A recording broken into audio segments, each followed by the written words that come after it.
À la maison avec les parents, comment me connecter à mes rêves? À quoi rêves-tu? Qu'est-ce qui est important pour toi? Est-ce que tu t'es déjà posé ces questions? Une manière d'y répondre, c'est de t'imaginer avec une baguette magique et de te poser les deux questions suivantes.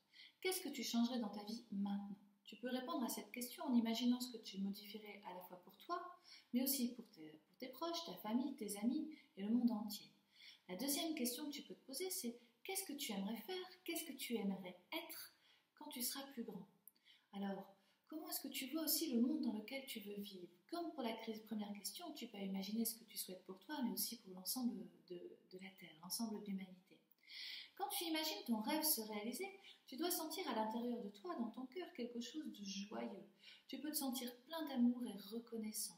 Quand tu penses à ton rêve, tu peux aussi l'imaginer en souriant pleinement et en prenant le temps d'inspirer et d'expirer pleinement. Ces questions, tu peux aussi les poser à tes amis, à tes frères et sœurs, à tes parents. Ça va te permettre de mieux les connaître, de mieux comprendre ce qui est important pour eux. Alors, je vais te donner des exemples de réponses, des enfants qui sont autour de moi. Comme ça va pouvoir t'éclairer un peu, mais évidemment, comme d'habitude, quand on pose des questions sur qui on est, il n'y a pas de bonne et de mauvaise réponse, tout est bon. Certains enfants ne savent pas quels sont leurs rêves. Il y a des adultes aussi qui ne savent pas quels sont leurs rêves parce qu'ils n'y ont jamais pensé. Eh bien, c'est possible, c'est peut-être ton cas. Eh bien, dans ce cas-là, tu as juste à te poser la question régulièrement. Parfois, ça prend un petit peu de temps de savoir qu'est-ce qui est vraiment important pour nous. Continue à te poser la question et je te promets qu'un jour, la réponse, elle arrivera. Alors, parfois aussi, les rêves vont changer. Ça aussi, c'est normal. Parfois, on a un rêve qui est vraiment important pour nous et on le garde toute nos vies. Et puis, parfois, nos rêves évoluent. Si tes rêves évoluent, ce qui peut être chouette aussi, c'est de démarrer un petit journal des rêves. Comme ça, tu peux écrire tes rêves et tu le verras t'affiner, aller vers toi.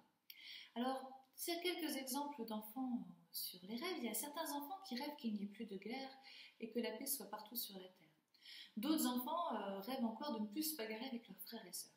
Certains rêvent, quand ils seront plus grands, d'avoir une grande maison, une grosse voiture. D'autres rêvent d'avoir plus d'amis, qu'on arrête de se moquer d'eux, d'être choisis en premier dans les équipes de foot. Certains rêvent d'avoir des bonnes notes à l'école, de mieux comprendre. D'autres rêvent d'avoir une nouvelle console de jeu. Certains rêvent que leur amoureuse ou que leur amoureuse soit aussi amoureux d'eux. Certains rêvent d'aller dans l'espace, d'être pilote d'avion, cuisinier ou coiffeur. D'autres encore rêvent que leurs parents ne se disputent plus, ne se battent plus. D'autres rêvent de devenir chanteur, chanteuse ou encore footballeur professionnel. Certains rêvent uniquement de faire ce qu'ils veulent du soir au matin. D'autres ne veulent plus jamais manger de légumes. Certains rêvent de dessiner toute la journée. Certains rêvent de vivre dans la nature avec les animaux. Et d'autres espèrent que les enfants du monde pourront manger à leur faim. Alors tu vois, je t'ai donné quelques exemples de rêves. Peut-être que ça va nourrir les tiens des rêves, mais peut-être que toi, tu as encore plein d'autres idées. Elles sont toutes parfaites. Alors, première piste, si ça t'intéresse, cette histoire de rêve, si tu veux aller plus loin, ce que tu peux faire, tu peux utiliser les cartes des besoins et aller chercher quels besoins se cachent derrière tes rêves. Les cartes des besoins, je te les mets en lien en dessous de la vidéo. Par exemple, je pense à cet enfant qui rêvait d'avoir des bonnes notes et d'avoir des amis. Il avait certainement besoin de reconnaissance, d'être accepté comme il est.